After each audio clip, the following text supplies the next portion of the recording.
Mbak Denok, denger ndak? Sekar kala itu meringkuk di pelukan kakaknya. Tikus-tikus berdecit di balik tembok kamar mereka. Namun, yang menakutkan Sekar bukanlah tikus-tikus itu.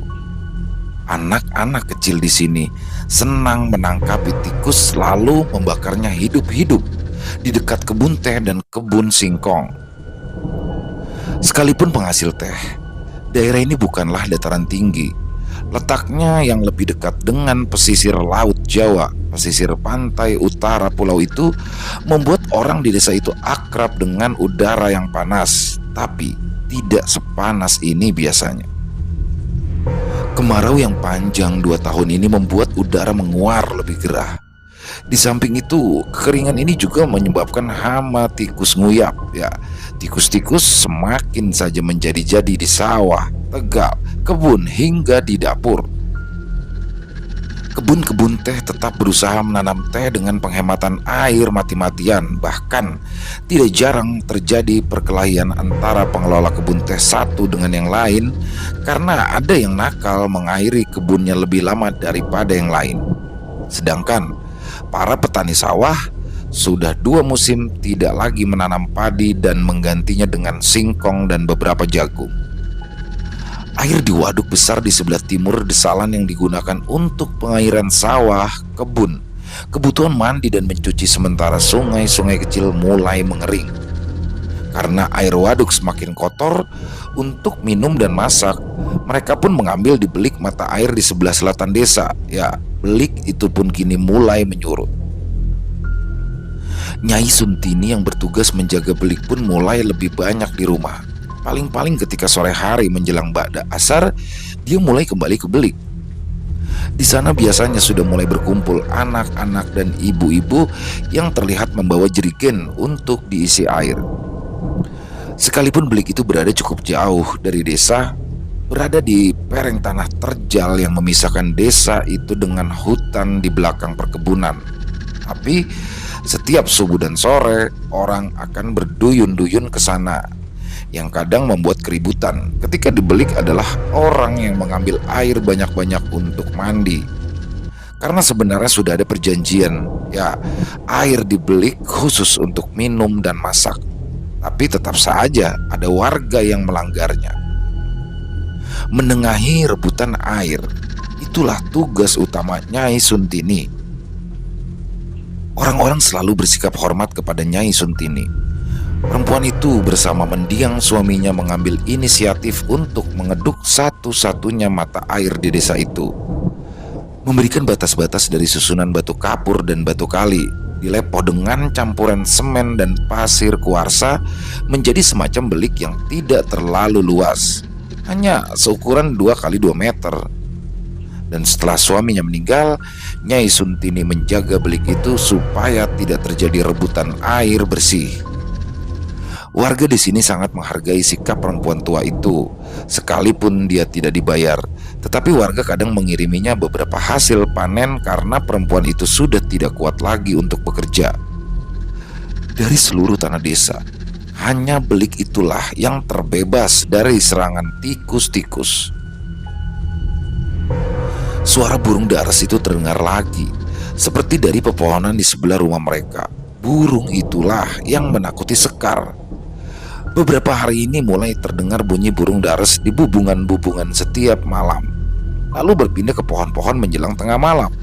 Orang-orang di sini percaya jika burung itu membawa tanda nasib yang buruk. Sudah, tidur aja, gak perlu dipikir. Denok lalu memeluk adiknya. Dipannya sebenarnya hanya cukup untuk 1 orang, tapi sudah dari kemarin Sekar tidak berani tidur sendirian. Mbak, siapa yang akan mati ya Mbak? Hus, jangan ngomong gitu. Kalau kemarau panjang udah biasa kok kayak begini, itu tanda alam biasa. Mbak, aku takut ya Mbak. Denok pun mengelus-ngelus rambut adik kecil di pelukannya. Takut itu bukan untuk dituruti, ya. Takut itu untuk dihadapi, Sekar. Andai saja ibunya masih hidup, dia akan menembangkan lagu-lagu Tarling sepanjang malam. Namun perempuan itu sudah meninggal bersamaan dengan lahirnya Sekar. Ya, Sekar ini tidak merasakan sentuhan seorang ibu. Satu-satunya sosok perempuan terdekat yang mungkin bisa menggantikannya adalah kakak perempuannya itu. Mbah putrinya memang masih ada, tapi perempuan itu sudah tidak kuat seperti dulu. Berbeda dengan Mbah Kungnya yang masih kelihatan kuat.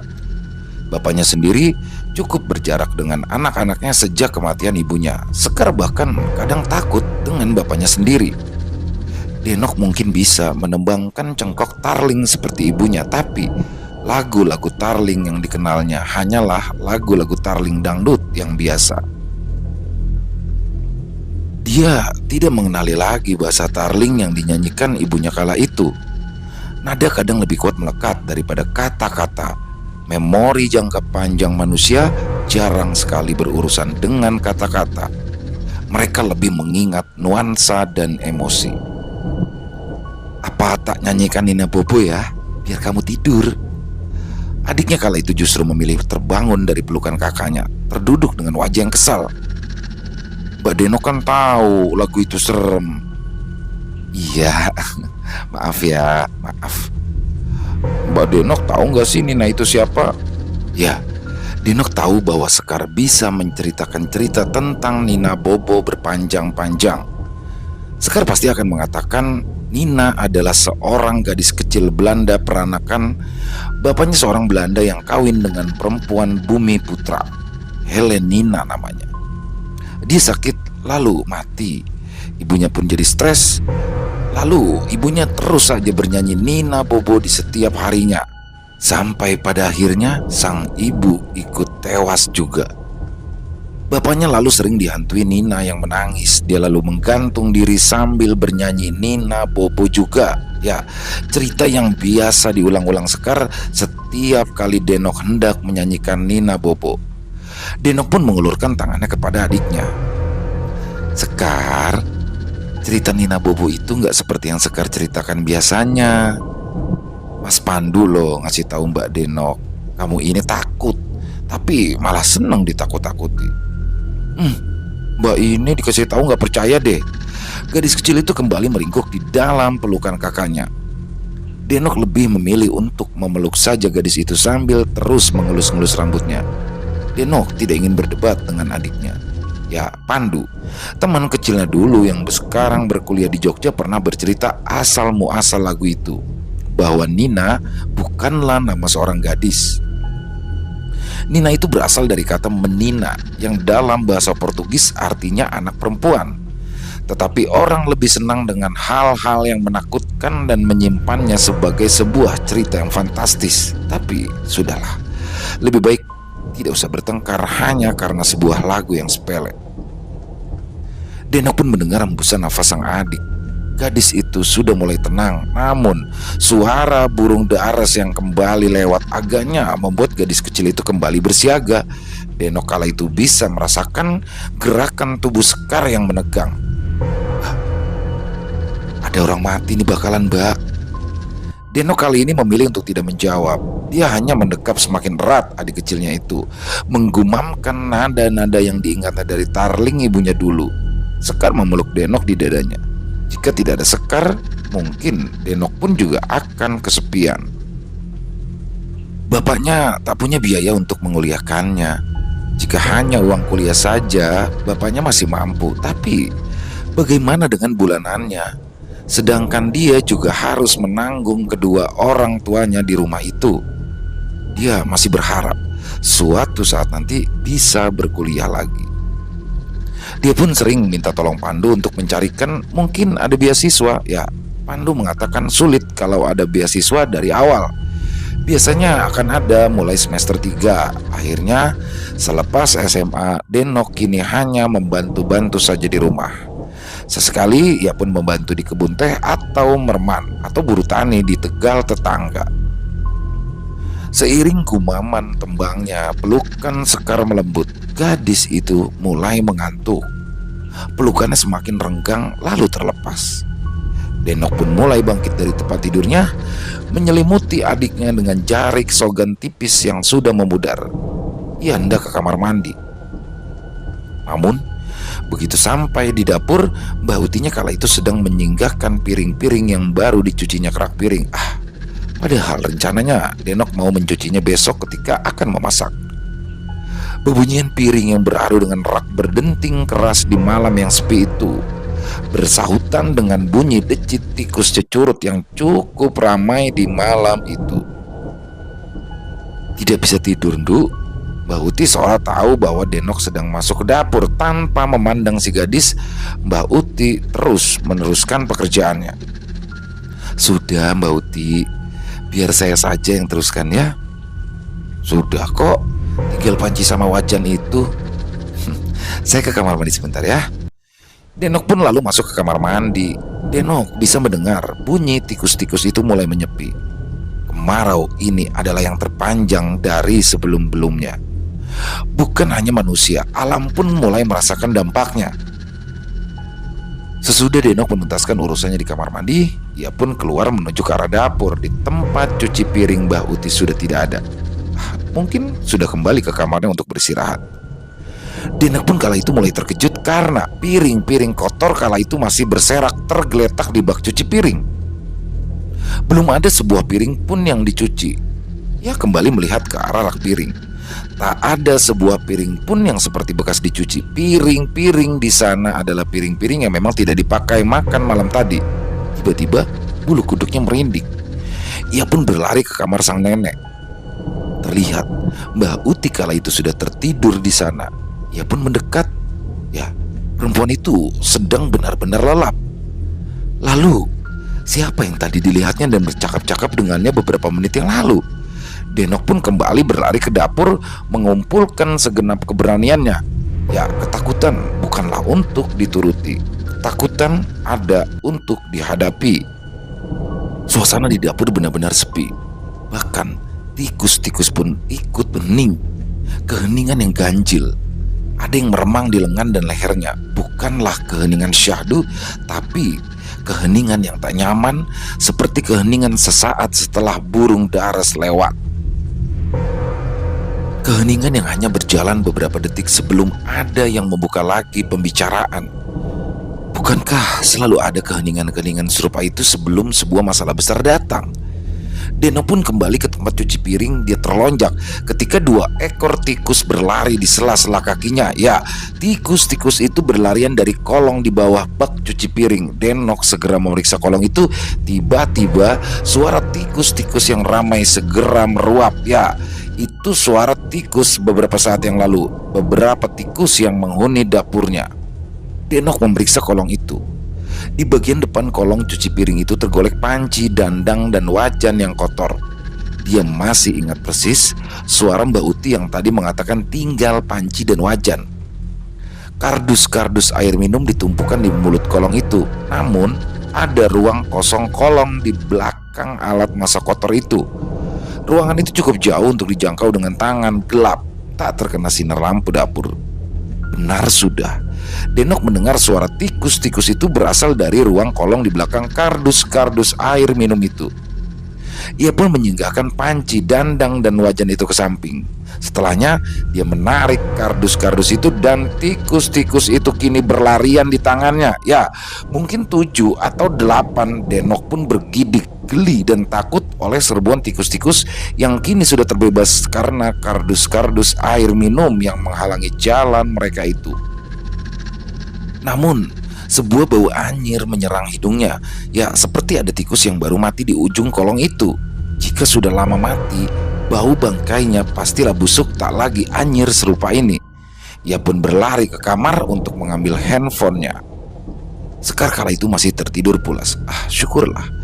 Dia pun kembali melihat lagi ke kamar Mbah Utinya. Neneknya juga masih tertidur dalam posisinya yang sama dengan tadi. Sial. Mengapa dalam situasi seperti ini bapak malah sedang ronda dan Mbah Kung entah pergi kemana? Denok pun mengambil sapu di belakang pintu dapur. Ia menunduk di kolong yang gelap itu. Dengan kepala sapunya, ia menarik sebuah benda yang mengonggok. Denok terjengkang ke belakang menemukan bahwa benda itu bukanlah bangkai tikus. Ya, sebuah bangkai yang lebih besar. Entah bagaimana bisa masuk ke situ. Bangkai kucing dengan kepala yang terlepas dari tubuhnya. Perut Denok pun mual tak tanggung-tanggung, tapi meminggirkan badan kucing itu, kepalanya pasti masih ada di dalam sana. Denok menyalakan senter di handphonenya, namun sepertinya ada yang benar-benar tidak beres. Denok sekarang bisa mendengar dengan jelas. Ada suara gemeretak seperti orang yang tengah memecah tulang dengan giginya di dalam kolong itu, disambung dengan suara berkecap-kecap seperti sedang mengunyah makanan. Lalu suara gemeletak gigi yang menggerumus tulang lagi. Senter di tangannya bergetar seiring gemetar sekujur tubuhnya. Rasanya sekujur dirinya menggigil. Denok lalu mengarahkan senter itu ke kolong lagi.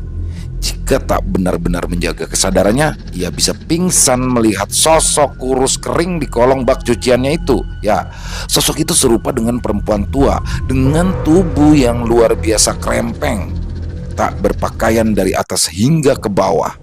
Tulang-tulangnya bertonjolan di sepanjang lekuk tubuhnya. Sekalipun sosok itu memunggunginya, Denok bisa melihat dari antara lengan tangannya gelambir daging di dadanya, serupa payudara yang sudah kering terjatuh hingga ke lantai. Rambutnya tipis, hanya tersisa di beberapa sudut kepalanya.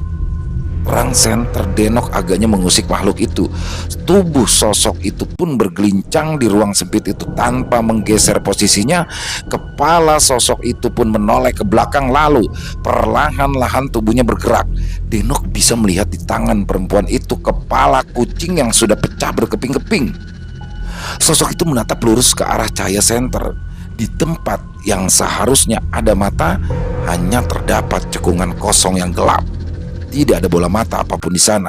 Hidungnya rata dengan pipinya, semuanya kulit yang mengkerut berkeriput-keriput. Hanya mulutnya saja yang membuka lebar dari ujung telinga ke ujung telinga yang lain. Mulut yang masih bersimbah darah kucing yang dikunyahnya itu. Dari mulutnya menghambur bau anyir luar biasa. Bukan serupa bau kotoran, bukan pula dari bangkai kucing ini. Ya, lebih menyerupai bau bangkai yang sudah terendam air berhari-hari. Sosok itu menggigit kepala kucing itu di mulutnya, lalu merangkak, menyeret payudaranya yang kering itu di lantai. Sosok itu bergerak dengan tangan dan kakinya, terseret-seret, tetapi gerakannya sangat cekatan. Denok sendiri berusaha bergerak, tapi seolah tak bisa. Otot tubuhnya kaku, kejang. Dan ketika jarak mereka sudah sedemikian dekat, sosok itu pun mulai membuka mulutnya, menyemburkan kemarahannya. Namun dalam waktu yang sama, ada sosok lain yang baru disadarinya sedari tadi sudah nangkring di atas rak piring. Sosok itu mengamati Denok sejak tadi. Denok tak benar-benar bisa melihat wujudnya. Sosok lain itu begitu tebal, menggunduk hitam, jatuh persis menimpa Denok. Tubuh Denok yang ditimpa sosok itu pun terjengkang ke belakang. Senternya terlepas dari tangan. Sosok itu berlari ke sudut dapur yang lain, sudut yang lebih gelap, lalu tiba-tiba saja menghilang seperti menembus tembok. Ketika dia mengarahkan matanya ke kolong rak cucian piring, sosok serupa perempuan itu pun sudah tidak berada lagi di sana. Yang lebih mengejutkan adalah kepala kucing yang sudah remuk itu tiba-tiba sudah berada di genggaman tangannya. Denok pun melepaskan lalu membuangnya. Sepanjang tubuhnya terasa dingin, tapi dia seperti merasakan jika kepala kucing remuk itu masih berdenyut-denyut di tangannya. Denok menyapukan pandangannya ke sekitar. Sudah tidak ada apa-apa lagi. Dapurnya sudah benar-benar sepi, bahkan suara tikus-tikus pun sudah menghilang sama sekali. Apa yang baru saja dilihatnya? Bagaimana mungkin sosok tua itu bisa berada di kolong rak cuciannya? Bagaimana dia bisa membawa bangkai kucing ke sana dan tiba-tiba saja kepala bangkai kucing itu sudah berpindah ke tangannya? Bagaimana mungkin sosok itu bisa masuk sedangkan tikus-tikus saja tak bisa lewat karena terhalang kardus-kardus air minum? Lalu sosok apa juga yang menggunuk besar dan bisa seolah-olah sedemikian ringan menangkring di atas rak cucian piringnya? Kesadarannya kala itu belum bisa mencerna semua, ketika tiba-tiba terdengar suara kentongan titir di luar. Dititir 33. Ya, Denok tahu artinya. Sebagaimana para penghuni desa lain, kebakaran. Denok pun berusaha bangun, mencuci tangannya di ember yang berisi air bersih. Keran air tak menyala beberapa bulan ini. Tubuhnya masih geli mengingat tangannya yang basah oleh merahnya darah yang mengucur. Ia pun mengelap ke bajunya dan mulai mengambil HP-nya. Senter HP itu masih menyala. Dia pun mematikannya seketika. Sosok anak kecil tiba-tiba berdiri di pintu dapur. Sekar, ternyata adiknya ikut terbangun. "Ada apa, Mbak?" Denok pun menyambar adiknya lalu berlari ke depan. Ia sempat menengok kamar Mbak Uti. Syukurlah Mbak Utinya masih terlelap. Ia pun membuka pintu depan. Nafasnya masih memburu. Entah apa yang menyebabkan. Mungkin karena apa yang baru saja dilihatnya, atau karena dia menggendong Sekar sambil bersusah payah berlari ke depan. Beberapa orang sudah berada di luar rumah mereka, nampak terjaga dari tidur mereka. Para wanita-wanita itu masih mengenakan daster atau pakaian sekenanya. Yang laki-laki pun tak berbeda jauh. Suara titir itu menandai warna merah kuning yang menandak-nandak beberapa ratus meter di sebelah timur desa mereka. Hutan di dekat mata air terbakar. Bunga-bunga api memercik ke angkasa. Terang itu merambang dalam sulut-sulut di ujung pepohonan yang tinggi. Namun, beberapa warga berteriak-teriak lebih kencang. Mereka kala itu melihat sesuatu yang melayang-layang. Bola api yang bergulung-gulung. Banaspati terbang dari kobaran api itu mengarah ke arahnya. "Nok, Denok, minggir, awas!" Suara tetangganya mengagetkan. Banaspati itu terjun ke bubungan atap rumahnya. Tidak ada yang terbakar. Api yang seperti bola api itu pun seperti hilang setelah sebuah percikannya ke segala arah. Denok pun menurunkan Sekar dan menariknya ke dalam, memeriksa Banaspati yang sepertinya jatuh di rumahnya. Dia melihat kala itu Mbah Utinya sudah terjaga, berdiri di antara ruang tengah dan dapur. Ada Banaspati jatuh di dapur, Nduk. Entah harus senang karena neneknya baik-baik saja, sedih atau bingung, entahlah. Perasaannya bercampur aduk. Tidak ada yang celaka. Sekar masih digenggam erat-erat. Denok tidak rela melepasnya. Neneknya agaknya tidak apa-apa, namun apakah benar itu neneknya? Denok pun memeriksa kamar neneknya. Ya, dipan neneknya kosong. Ia pun memegang neneknya. Benar, itu adalah neneknya. "Ada apa sih, Nduk?" Neneknya terlihat bingung dengan sikap cucunya kala itu. Dalam nafas yang tersengal-sengal, Mbak Uti nggak apa-apa kan?" Alas wetan terbakar. Ada Banaspati tadi di dapur. Neneknya pun mengulanginya lagi. Denok melepaskan tangan Sekar. Untunglah gadis kecil itu tak menangis. Mereka bertiga berjalan ke dapur bersama-sama. Tapi tidak ada bekas Banaspati. Bola api itu lenyap sama sekali. Sudah Mbak, tidak usah dipikirkan lagi. Ayo kita keluar." Denok pun berusaha memegang situasi. Sudahlah, urusan Banaspati bisa diselesaikan nanti. Yang penting sekarang semuanya aman, tidak apa-apa. Dia sadar yang segera perlu difikirkan adalah kebakaran di hutan itu. Jika tidak segera padam, bisa meringsek rumah-rumah warga. Dan ketika Denok, Sekar, dan Bauti keluar, orang-orang kini sudah berlarian membawa ember. Perempuan, laki-laki, anak-anak, hingga yang sepuh. Mereka semua berlari ke arah hutan yang terbakar. Bapaknya pun datang dengan berkalung sarung. Tampak raut khawatir tergambar jelas di wajahnya kala itu. "Nok, bantu orang-orang memadamkan api."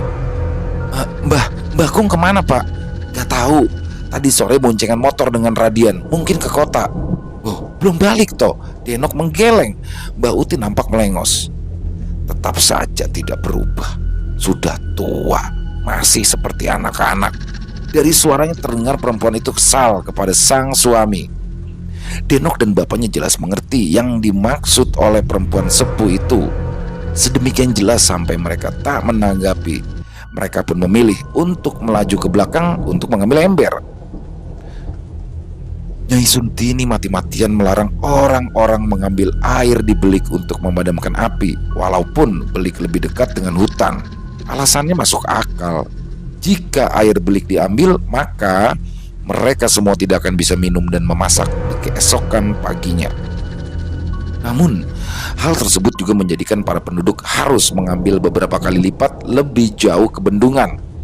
Deretan orang-orang berbanjar menerima air dan menyerahkan ke dalam. anak-anak diminta untuk duduk daripada nanti kelelahan, sekaligus supaya tidak mengganggu. Beberapa anak jelas kelihatan kesal dengan itu karena mereka pun ingin membantu. Sekar salah satunya. Dia kala itu bergerombol bersama teman-temannya di dekat pos kamling menyaksikan estafet ember air itu. Namun demikian, anak-anak selalu punya cara untuk mengubah suasana menjadi menyenangkan. Mereka pun saling bercerita dengan versi masing-masing tentang kebakaran yang terjadi itu. Mereka akhirnya menjadi seru sendiri dengan kelompok mereka. Wak Ruslan, kepala desa sepuh itu mondar-mandir ke sana sini mengatur jalannya air. Pak Bari, carik desa yang selalu terlihat kikuk, jelas tidak mampu mengimbangi laju kaki petingginya, sekalipun dia jelas lebih muda daripada Wak Ruslan. Para pegimbal air bergantian jika kelelahan, namun mereka sudah melanjutkan lagi ketika tenaga mereka sudah pulih. Mereka pun baru bisa lebih tenang ketika 3 mobil pemadam kebakaran akhirnya datang hampir 1 jam kemudian. Barulah menjelang subuh akhirnya api padam. Warga pun bersyukur karena kobaran api tidak sampai merambat hingga ke perkampungan. Karena rumah-rumah di tepi hutan ini rata-rata adalah rumah-rumah para penduduk yang kurang mampu. Beberapa bahkan masih gede anyaman bambu dan kayu, namun karena kebakaran cukup besar, jelaga dari sisa kebakaran itu pun terbang hingga ke desa. Abu berwarna hitam tipis melapisi jalanan dan halaman-halaman rumah. Jatuh juga ke wajah dan tubuh penduduk desa yang saling menggimbal air, menjadikan wajah mereka pun hitam-hitam oleh angus. Anak-anak kecil justru yang senang bermain dengan jelaga itu dan saling memulaskan ke wajah kawan-kawan mereka. Meskipun mereka tak ikut mengimbal air, wajah mereka lebih coreng-moreng seperti orang-orang yang kalah main dadu. Namun yang paling terdampak adalah mata air di Belik.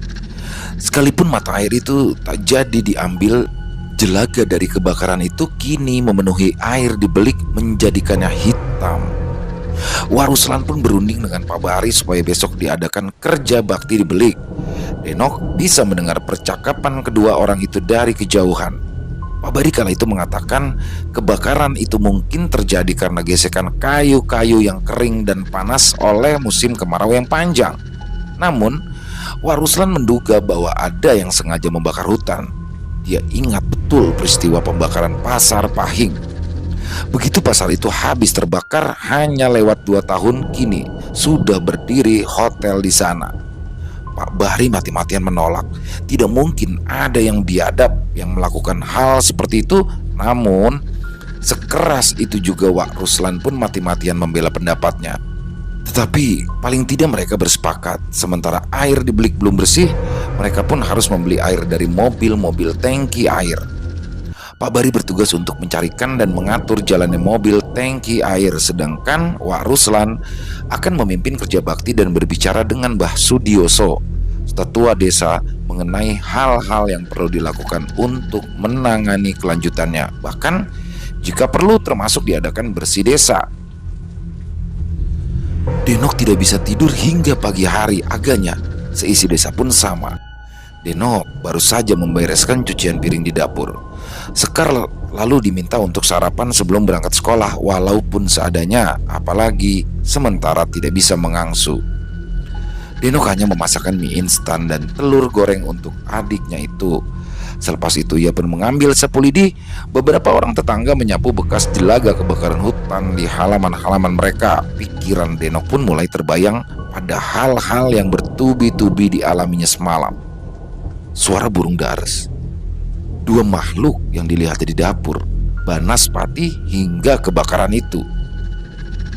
Bapaknya diajak Pak Bari pagi-pagi tadi untuk mencari mobil tangki air menggunakan mobil cetul Pak Bari. Denok tahu bapaknya sebenarnya juga tak terlalu suka dengan Pak Bari, kerjanya lelet. Tapi kalau urusan uang, paling tanggap. Selama ini banyak sekali pekerjaan carik yang justru dilimpahkan kepada bapaknya. Tapi karena bapaknya adalah seorang ketua RT, dia tak bisa menolak perintah Pak Bari. Neneknya duduk di amben beralas tikar pandan di depan rumah. Perempuan sepuh itu nampak kesal, mungkin mungkin karena Mbah Kung yang belum juga pulang sampai pagi ini. Wong desanya kebakaran kok malah main tidak jelas kemana. Mbah Uti memotongi kacang panjang. Tapi nampak dari petikan-petikan kacangnya, kekesalan terpancar jelas. Denok pun terus menyapu, merasa tidak pantas menanggapi perkataan neneknya itu. Aku dengar orang-orang berbicara di tukang sayur tadi. Katanya semalam itu banyak yang aneh-aneh. Denok yang sedang mengumpulkan sampah di pojok pun berkata, aneh-aneh bagaimana, Mbah? Ya, pikirannya sebenarnya terbayang pada apa yang terjadi semalam. Ya macam-macam, Nok. Wangi katanya mendengar tarling sepanjang sore. Tapi ternyata bukan cuma wangi. Perempuan-perempuan lain juga sama lingkar yang pertama memukul kentongan katanya sebelum melihat ada pocong kembar di dekat belik. Lah, terus Banaspati yang turun di dapur kita kemarin itu. Denok pun mengumpulkan sampah di cikrak lalu membuangnya ke tempat sampah besar. Dia pun lalu duduk di sebelah sang nenek, mengambil beberapa bawang merah lalu mengupasnya. Mereka memutuskan untuk membuat segalengko dan olos hari itu, makanan yang tidak membutuhkan banyak air. Ini hari apa, Nak? Tanya neneknya. Hari Selasa, Mbah. Perempuan itu pun segera menghentikan pekerjaannya, matanya menatap persis ke depan. Denok ikut menghentikan pekerjaannya kala itu. Ada apa, Mbak Uti? Selasa Kliwon. Denok tidak mengerti maksud perkataan Mbak Uti, tapi Mbak Uti jelas bukan sedang memikirkan Mbah Kungnya lagi. Raut perempuan sepuh itu berubah tegas memandang kepada sang cucu. Kamu tahu malam apa yang lebih menakutkan daripada malam Jumat Kliwon? Denok kini agaknya mulai menangkap maksud sang nenek. Perempuan itu mengatakan kata-katanya dalam deru suara yang lebih dalam. Kamu tahu gak, Nak?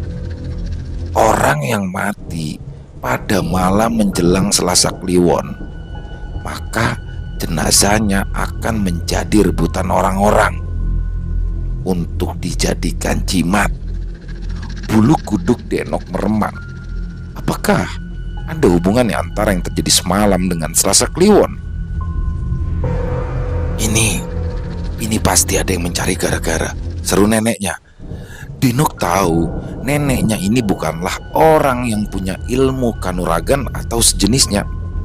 Namun, seperti orang-orang tua lain di desanya, neneknya ini masih selalu teguh memegang hitungan Jawa.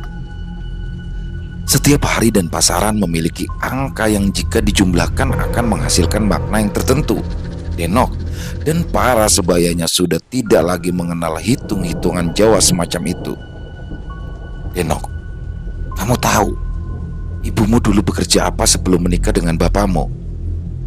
Denok merasa betapa payahnya dia. Dia bahkan tidak mengetahui bagaimana sang ibu di ketika mudanya. Dia hanya tahu ibunya adalah seorang ibu rumah tangga, perempuan desa yang sejauh dia ingat memiliki paras yang sangat ayu.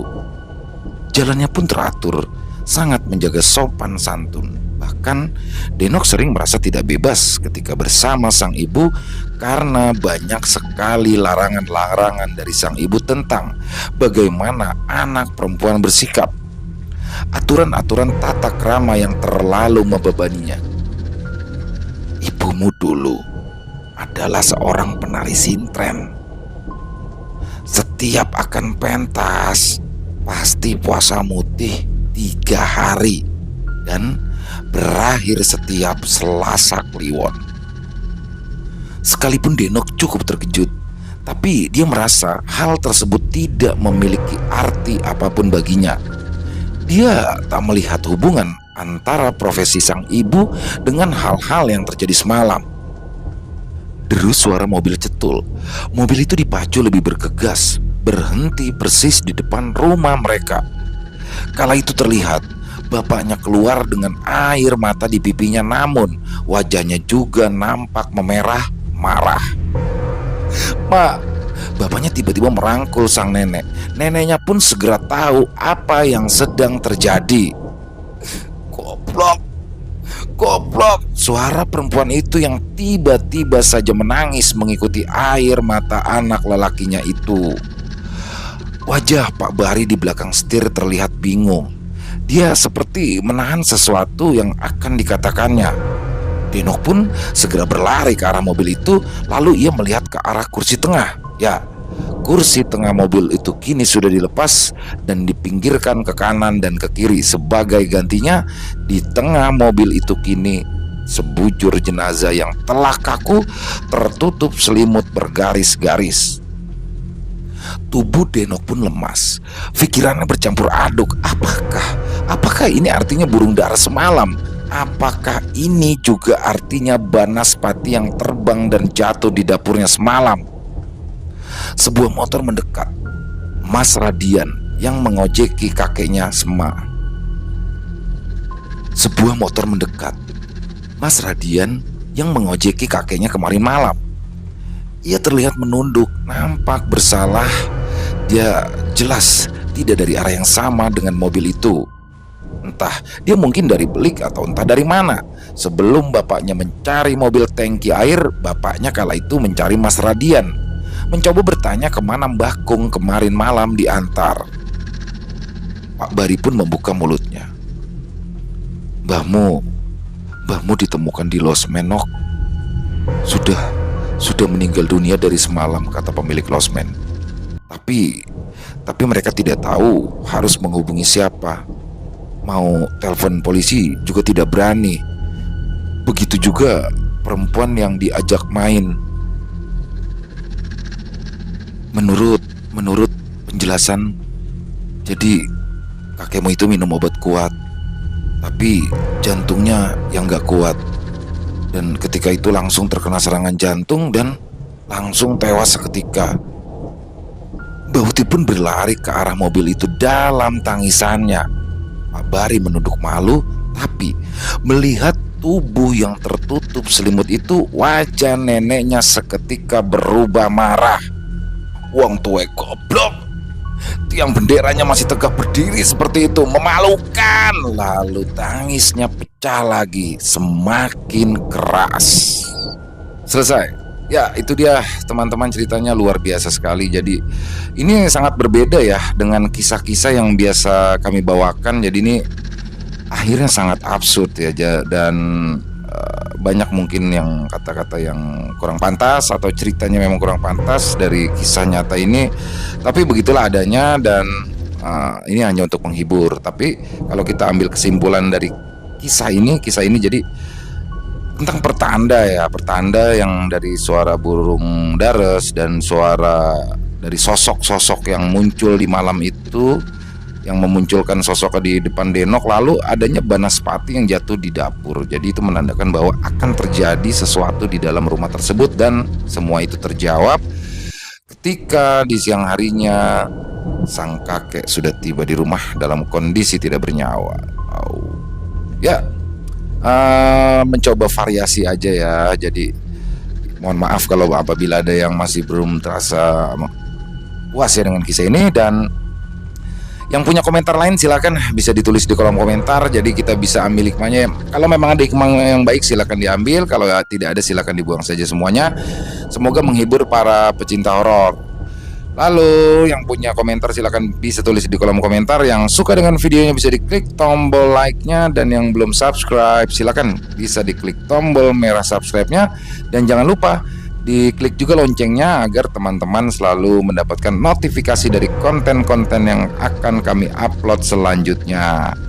Dan yang punya kisah silakan, yang punya cerita kisah nyata bisa dikirimkan ya ke nomor telepon kami, nanti akan kami cantumkan di deskripsi video. Nanti apabila sudah kami terima, kami akan proses dulu. Apabila memang pantas dibawakan, kami akan bawakan. Ya itu aja, mohon maaf apabila ada kesalahan dalam berkata-kata, mohon dibukakan pintu maaf.